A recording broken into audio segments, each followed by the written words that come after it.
My name is Bill Marler. I'm a food safety attorney based on Bainbridge Island, Washington, and the publisher of Food Safety News.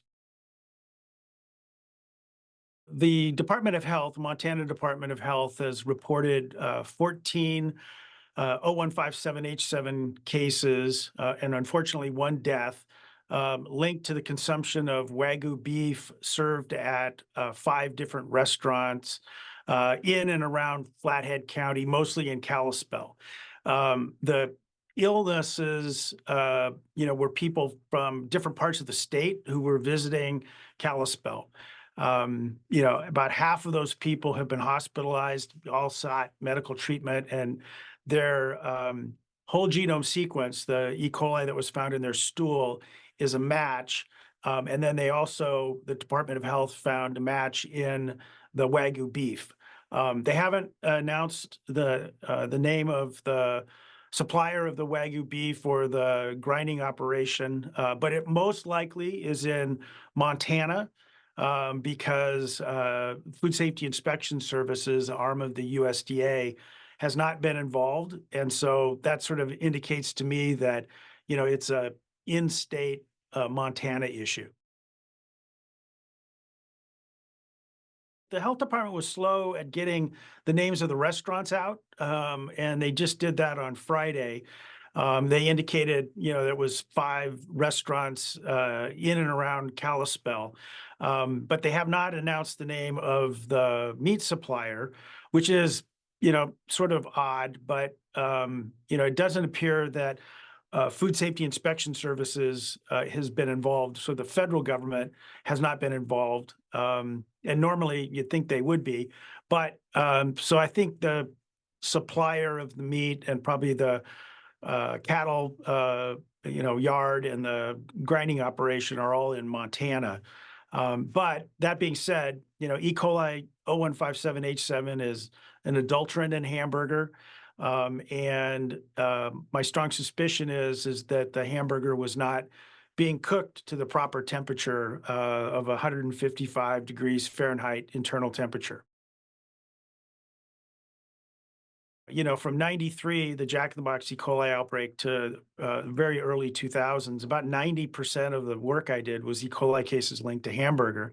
And that has really, dramatically decreased. We haven't seen an outbreak of this size for at least a decade. And so, it's concerning, that it got into the meat supply.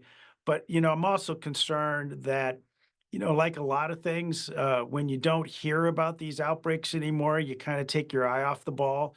And I'm a little concerned that, restaurants are, not cooking hamburger, ground beef thoroughly.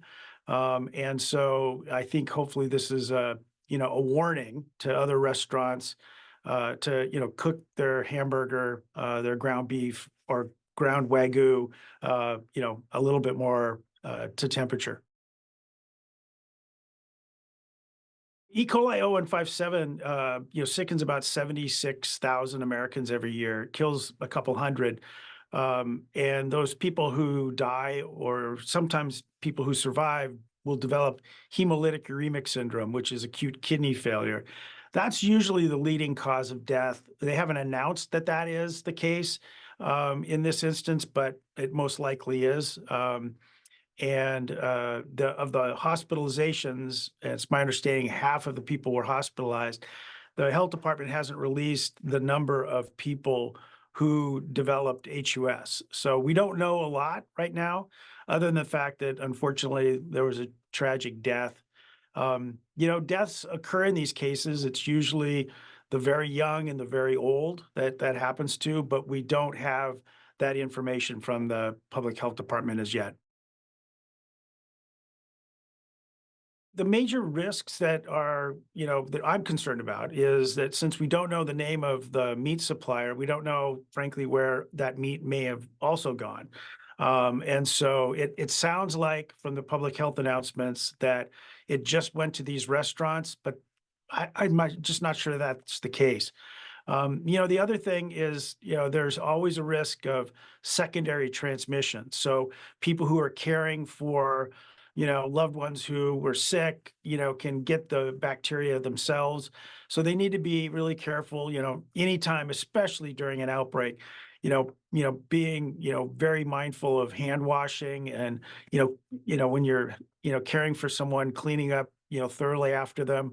It's going to be really important.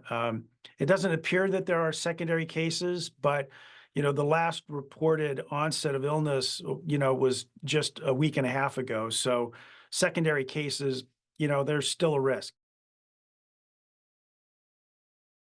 Implementation of E. coli 0157 as an adulterant, the requirements for test and hold, that should have caught this. So it will be interesting to see why, we have this, what I would say is almost like an aberration. It's just that this is something that we haven't seen happen.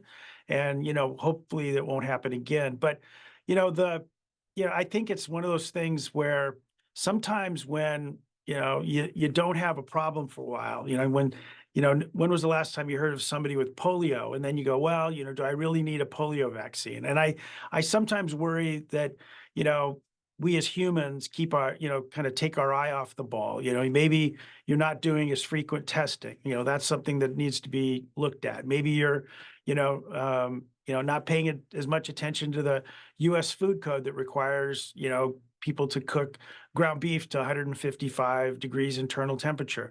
So, those are those sort of things where, if you're not having outbreaks all the time, people kind of tend to, rest on their laurels and sort of, don't want to know the facts. And I think it's important, that we remind the public, we remind the industry, that they still have, things to pay attention to.